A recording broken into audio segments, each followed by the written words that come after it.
It is the 8th century BC, and the Italian peninsula is a hodgepodge of different cultures, all feuding and blending together. The Celts up to the north, the Greeks along the southern coasts, and a variety of different Italian tribes, such as the Etruscans, the Samnites, and especially for our purposes, the Latins. There was in Latium, along the river Tiber, a collection of settlements, of farmers and of shepherds coalesced into a single city-state, Rome. Although they began with a monarchical system, the Romans would usurp this government in 509 BC and in its place establish a republic. In time, centuries' time, this small insignificant republic would become the one we associate with Rome to this day.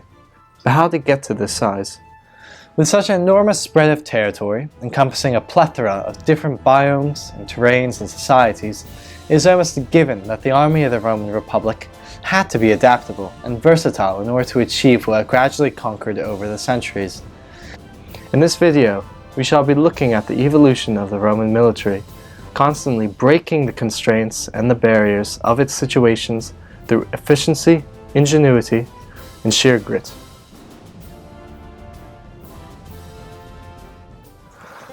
From its infancy, war was a defining feature of the Roman culture and lifestyle. The Roman army began as a collection of citizen soldiers. These would be men recruited from every class of the citizenry, who would be levied together in times of war into larger units known as legions. Besides the poorest echelons of society, each man would be expected to purchase and maintain their own armor and weaponry. The army was led by the patrician aristocracy. Alongside the heavy infantry soldiers, there would also be a cavalry component of equestrians, and a force of light skirmishers made up of the poorer classes, the velites. With all of Rome's men involved in the matter of war, it's rather fitting then that Mars, the Roman god of war, was the patron deity of the early Roman state. The early Roman army was an amalgamation of the cultural ideas and influences in which it found itself surrounded. Under the direction of King Servius in the 6th century BC, the Roman army first styled itself in the fashion of a Greek hoplite army. Each of these proto-legionaries equipped themselves in the hoplite manner, with a round shield called a clypeus, a sword, and a long spear. The legions arranged themselves in the formation of a phalanx, a tight body of speared men which could slowly advance and stiffly resist frontal enemy assaults. Over the centuries, the Romans eventually solidified their control over the whole of Latium, and from there began to expand outwards into other regions, such as Etruria, Campania, and Umbria. There was one particular region of Italy, however, that posed a unique and difficult challenge for the Roman military: Samnium. Starting in 341 BC, the Samnite Wars between the Samnites and Rome began a decades-long struggle for the Romans to succeed on what was previously foreign turf. The phalanx is a very tight and effective formation, which is evident by its widespread usage from the Greeks to the Etruscans to the Romans and beyond. In other circumstances, such as in the rugged Apennine mountains of Samnium, that very same rigidity became its weakness, as there the formation is unable to maneuver itself without falling into complete disarray. In order to combat the limitations in which they found themselves with the Samnites, the Romans undertook their first major restructuring of their military. The Roman legions did away with the phalanx formation in favor of the maniple system. A maniple was comprised of about 120 men, divided into 3 lines. The front hastati comprised the newer soldiers, the middle principes got those with middling experience, and the veteran triarii located in the rear. In Book 8 of Livy's History of Rome, he describes how the maniple would function in combat. When the battle formation of the army was completed, the hastati were the first to engage. If they failed to repulse the enemy, they slowly retired through the intervals between the companies of the principes, who then took up the fight, the hastati following in the rear. If the principes were also unsuccessful, they slowly retired to the triarii, which has given rise to the proverbial saying, "When people are in great difficulty, matters have come down to the triarii." In addition to other changes during this time, such as the replacement of the clypeus with the scutum as the main choice of shield, the Roman infantry was now made much more versatile to fight in new terrains thanks to the flexibility of the maniple. The Romans would eventually go on to defeat the Samnites, and further military conflicts would see the Romans subdue just about the entirety of the Italian peninsula. It was then in Sicily that the Romans first got into conflict with Carthage, a maritime empire which is established by the Phoenicians of Tyre. Writing several centuries later, Cassius Dio writes on the situation. As a matter of fact, the Carthaginians, who had long been a great power, and the Romans, who were now growing rapidly stronger, looked on each other with jealousy. They were drawn into war, partly by the desire of continually acquiring more possessions, and partly by fear. In contrast to Rome, the Carthaginian Republic based its success off of its navy. Of course, in order to combat a naval power supremacy, one must do so at sea. The navy. There's just one problem with that for the Romans. They didn't have a navy.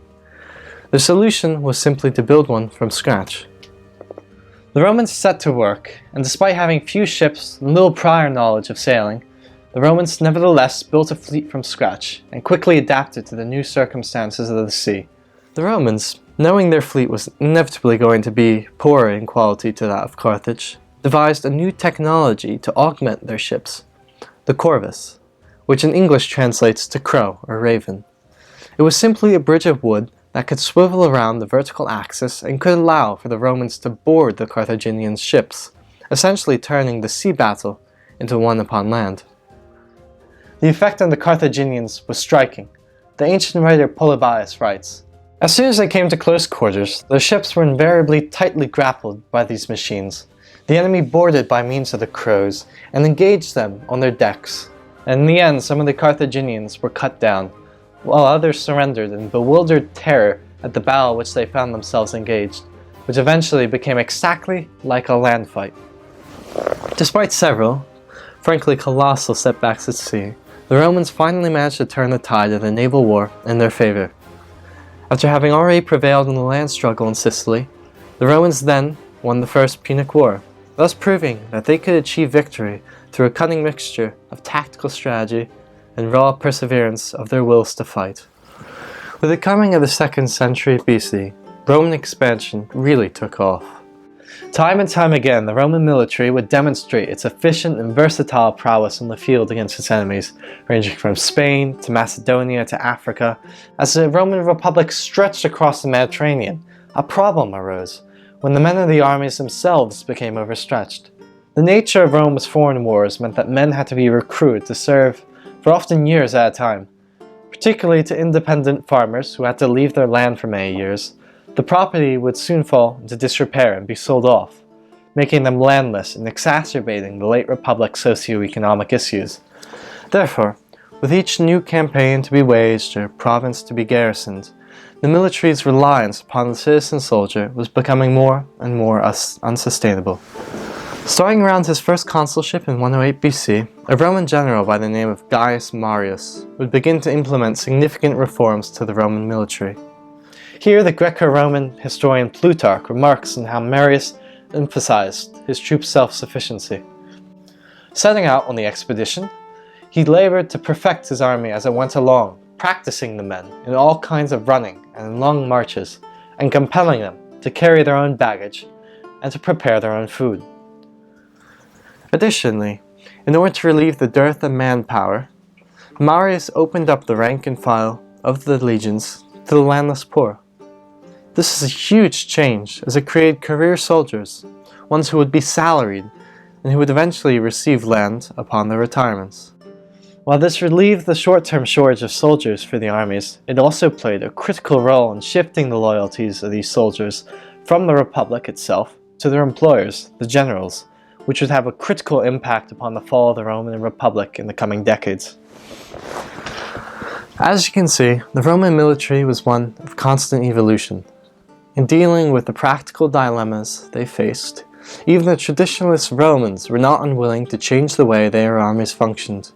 The Roman military of the Republican era ultimately succeeded due to the famed tenacity and eagerness to evolve in the pursuit of gain and glory for the Republic.